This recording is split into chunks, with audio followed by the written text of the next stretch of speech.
काय प्रॉब्लेम होता तुम्हाला सर?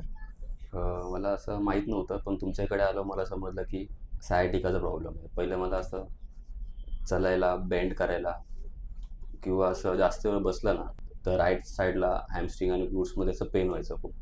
हं. असं कि स्ट्रेच किती टाईमपासून तुम्हाला प्रॉब्लेम होता? खूप वेळापासून आहे मला. म्हणजे समजा 1-2 वर्षापासून आहे.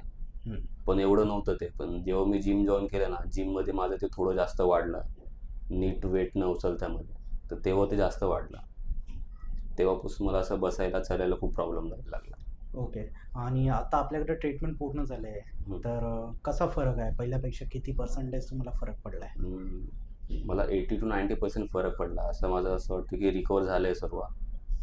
फक्त थोडंसं जे पहिली सिच्युएशन होती ना, त्याच्यापेक्षा पण बरं झालं. पहिलं असं नॉर्मल जो पेन होता ना, तो पण आता नाही राहिला आहे. खूप आता पहिल्यापेक्षा रिलीफ आहे.